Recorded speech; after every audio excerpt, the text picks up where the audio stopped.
Hi, Paul. How are you, sir? I'm good. How are you, Jim? Wonderful. Sending my best and all. Nothing but love to you and Cynthia. And love this album. Love this album. Well, thank you. Thank you very much. Do you get nervous did you get nervous when this came out and people finally got to hear it? You don't get nervous, do you? Well, I do sometimes, but it just sharpens my edge really in a way. So I'm very pleased with the result of this album. But so far, it's been fantastic, and it's my life's work in many ways, and so much has gone into it. You know, we had the core band, Ray Roper, Todd Ronning, and Rick Feddick, and all the great people that played on this played beautifully. The song Midnight Rose hit me. I was not prepared for that. That is an absolutely gorgeous song. And your voice, you are in rare form, Paul. That is absolute. I'd put that up there with Seagull. Wow, really? Really? That's great. That's great. Yeah, well, Seagull's certainly stood the test of time. I think that's true, really. Of all of the tracks on this album, I think they will stand the test of time because there's absolutely no fillers on this. None. So each track stands alone. Yeah. And like Coming Home was fun because those vocals, you soar in certain points. And I remember hearing an interview with someone recently, Paul, and you said, you're still learning your blues. Boy, for a guy who's still figuring it out, you nailed some notes in that. Do you go to a place when you're singing? Do you kind of get just swept up in the music?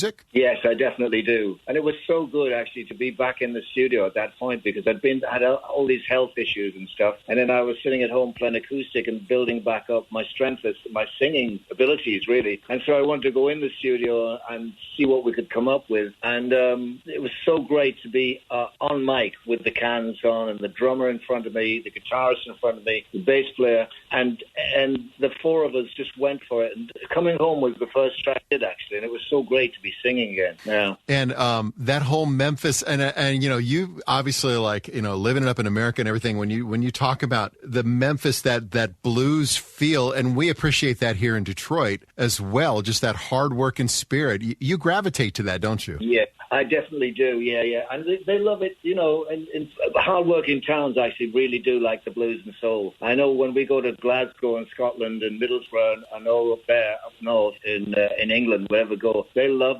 it's quite phenomenal. Blues and soul, actually. But it's so heartfelt. There's so much to learn from it. There actually is so much wisdom in the lyrics, too. I mean, I didn't really get much education, to be honest, but I've been educated by those blues guys and soul guys. I'm still being educated. So America, yeah. What do you listen to that motivates you? What do you listen to and go like, tell me, Paul Rodgers, give me something that I should go listen to other than Midnight Rose, obviously. But give me something maybe I wouldn't know. Well, listen to John Lee Hooker, listen to Albert King, because Born Under a Bad Sign, that whole album is so beautiful. We took The Hunter from that, and that became our signature tune with the band Free. And I love Albert King's style is so great because his voice and his guitar so complements each other. It's like he's telling the story through his voice and through his guitar. And that's something myself and Koss tried to emulate very much in Free. So, yeah. Photo Shooter, is that directed at anyone particularly or just just in a broader sense? It's a broader sense, it's just a media person that is also a photographer and reporter. And you can put that person wherever the action is, whether it's sport, whether it's a musical event, whether it's fashion, or whether it's a crime scene, or whatever is actually in the news that you see and hear. The photo shooter will be there. That's the idea. I mean, you've got to really, with these songs as well, I leave a lot to the listener's imagination. So, I give you the outline of what's going on. But really, however you interpret it, that's the way I've always looked at music myself. When I listen to, I mentioned Born Under a Bad Sign. It's evocative of so many stories. You can apply that to so many people doing so many different things that it's just very expressionful, if I can use that word. No, it's a perfect word, Paul. That's perfect. You've been a friend of the show here in Detroit for so many years. You and Cynthia both, and helped us out so many times with charitable organizations and just the stuff we've done. And to have you, I wanted to say something to you. And when I saw the interview on CBS, and first of all, on behalf of everybody in Detroit, we are so glad that that you're okay? Or you're feeling good? You're in a better place? Oh, I absolutely am. I'm dancing in the sun. It took a year and a half. It took a year and a half to get my voice back. Oh, and by the way, your auntie sends her best. She says to little Jimmy. Oh, I forgot about that. That was the best. You guys, that was amazing. Yeah. But you're feeling good. And I wanted to tell you something. A friend of mine told me this a couple of years ago. I went up in the hospital a couple of years ago, and he sent me a text. He goes, get better. The world still needs you. We still need you, Paul Rodgers. You ain't going anywhere, dude. We're not done with you yet. Oh, thanks, man. Thank you, Jim. No, yeah. Well, I'm not going anywhere anytime soon. Thanks a lot for that. Do you go back and listen to your music? Midnight Rose, again, for everyone listening to this right now, I'm not saying this just because Paul's on. It is a fantastic album. It is a sit on the porch, get yourself a cup of whatever you drink, and just sit back and turn your phone off and listen to it. It is track to track some of the best stuff you've ever done. It is fantastic, Paul. Well, thank you very much. And that was the intention when we did get started making the album. I wanted to, when we started mixing it and putting it together, I wanted a really listenable album. And actually, even the running order is kind of important, because I find that it needs to flow, and I think it definitely does flow. Oh yeah, start to finish. Yeah, it does. But do you go back and listen now to your music now with your experience and the way after doing this project? Do you go back and listen to Bad Co and maybe Free music differently? Well, yes, I do. I do listen to this album, but I don't really listen all that very much. I don't really put my old albums on and listen to them. But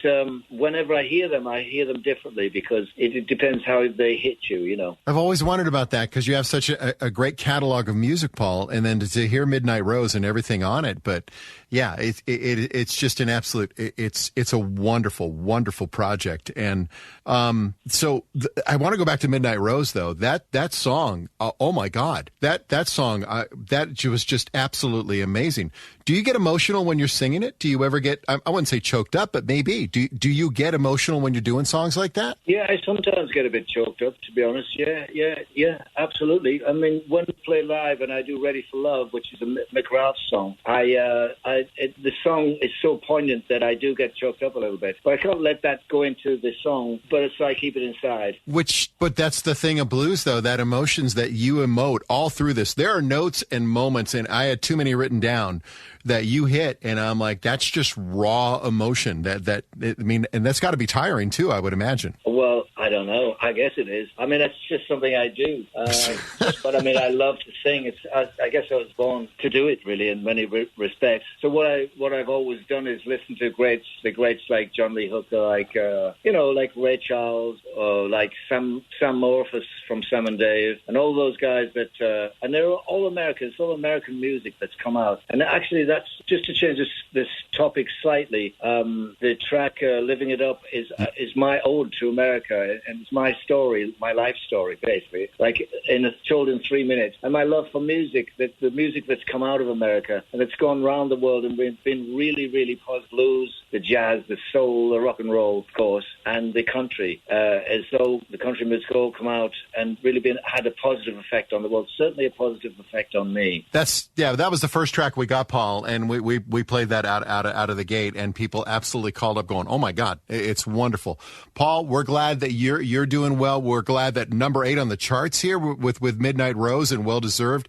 And like Paul said, when you get this, don't go track by track. Play the whole thing in order. There's an actual thought to this, and we absolutely love it. Oh, thank you. Well, we will see you here in Detroit. Give all our best to Cynthia. You know we love you here at CSX in Big Jim's house. You are always welcome. You have a key to the house. Oh, thanks, Jim. Thanks for getting it, my friend. All right. All the best. We'll talk to you soon, Paul. All right. Lots of love.